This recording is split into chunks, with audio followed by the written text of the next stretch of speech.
ভাবুন তো, পৃথিবীর বুকে এমন একটা জায়গা যেখানে আপনি চাইলেও মরতে পারবেন না। বিশ্বাস হচ্ছে না তো? পৃথিবীর মানচিত্রে এমন একটি শহর আছে যেখানে মৃত্যু আইনত নিষিদ্ধ। মানে আপনি যতই অসুস্থ হন না কেন, ওই মাটিতে শেষ নিঃশ্বাস ত্যাগ করার পারমিশন আপনার নেই। আবার ভাবুন, এমন একটা জেলের কথা যেখানে কয়েদিদের শাস্তির বদলে গিটার শেখানো হয়, ভালো ভালো খাবার দেওয়া হয়, আর জেরেলের ঘরগুলো দেখলে মনে হবে যেন কোনো 5 স্টার হোটেলের রুম। হ্যাঁ বন্ধুরা, আজ আমরা ভার্চুয়াল ট্যুরে যাচ্ছি পৃথিবীর একদম উত্তর মেরুর কাছে অবস্থিত এক আশ্চর্য দেশে, যে দেশকে বলা হয় ল্যান্ড মিডনাইট সান, যেখানে গ্রীষ্মকালে রাত 12টাতেও সূর্য দেখা যায়, আবার শীতকালে দিনের পর দিন সূর্য ওঠেই না। আজকের ভিডিওতে আমরা জানব নরওয়ের এমন কিছু রহস্য, তাদের অদ্ভুত সব আইন, বাইকিংদের রক্তমাখা ইতিহাস, আর কিভাবে একসময় এর গরিব জেলেদের দেশ আজ পৃথিবীর সবচেয়ে ধনী জাতিতে পরিণত হল। নরওয়ের নামটা শুনলেই চোখের সামনে ভেসে ওঠে বরফে ঢাকা পাহাড় আর আকাশের গায়ের নিচে বেড়ানো সবুজ আলোর খেলা, যাকে আমরা বলি অরোরা বোরিয়ালিস বা নর্দার্ন লাইট।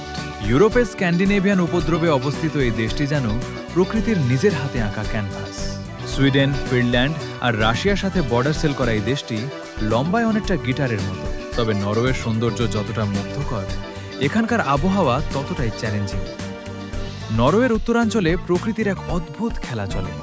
মে মাস থেকে জুলাই মাস পর্যন্ত এখানে সূর্য অস্ত যায় না, একে বলা হয় মিড নাইট সান।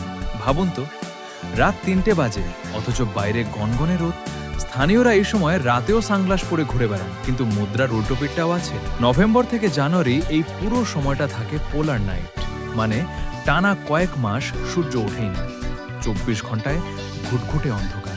আজ আমরা নরওয়েকে পৃথিবীর অন্যতম ধনী এবং শান্তদের হিসেবে চিনি, কিন্তু ইতিহাস বলছে এই মাটির অতীতে মিশে আছে রক্ত আর যুদ্ধের গল্প।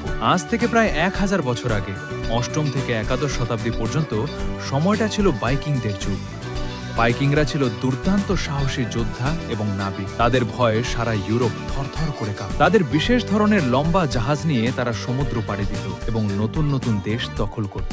আজকের শান্তশিষ্ট নরবরে জিয়ানদের দেখলে বিশ্বাসই করা কঠিন যে তাদের পূর্বপুরুষরা কতটা দুর্ধর্ষ ছিল। তবে বাইকিং যুগের পর দীর্ঘ সময় ধরে নরওয়ে ছিল একটা অত্যন্ত গরিব দেশ। তাদের অর্থনীতি ছিল মূলত মাছ ধরা এবং কৃষিকাজের উপর নির্ভরশীল। সুইডেন আর ডেনমার্কের তুলনায় তারা ছিল অনেক পিছিয়ে। 1960 সাল পর্যন্ত নরওয়ের মানুষের জীবনযাত্রা ছিল খুব সাধারণ। তারপরই ঘটে এক অলৌকিক ঘটনা, যা নরওয়ের ভাগ্য চিরতরে বদলে দেয়। সালটা ছিল 1969। নর্থ সি বা উত্তর সাগরে হঠাৎ করেই বিশাল এক তেলের খনি সন্ধান পাওয়া যায়। ব্যাস, এখানেই নরওয়ের মানুষদের আসল বুদ্ধিমত্তার পরিচয় পাওয়া যায়। পৃথিবীর অন্য অনেক দেশ তেল পেয়ে সেই টাকা বিলাসিতায় উড়িয়ে দিয়েছে, কিন্তু নরওয়ে তা করেনি। তারা জানে তেল একদিন ফুরিয়ে যাবে, তাই তারা তেলের টাকা দিয়ে তৈরি করেছে সফরিং ওয়েল ফান্ড। আজকের দিনে এই ফান্ডের ভ্যালু প্রায় $1 ট্রিলিয়ন বেশি। এই জমানো টাকা দিয়ে নরওয়ের ভবিষ্যৎ প্রজন্মের নিরাপত্তা নিশ্চিত করা হয়েছে। অর্থাৎ নরওয়ের প্রতিটি নাগরিক জন্মগতভাবেই কোটিপতি। টাকা থাকলে কি মানুষ সুখী হয়? নরওয়ের সংস্কৃতি আমাদের শেখায় এক অদ্ভুত দর্শন, যার নাম লো অফ ইয়ান্তে।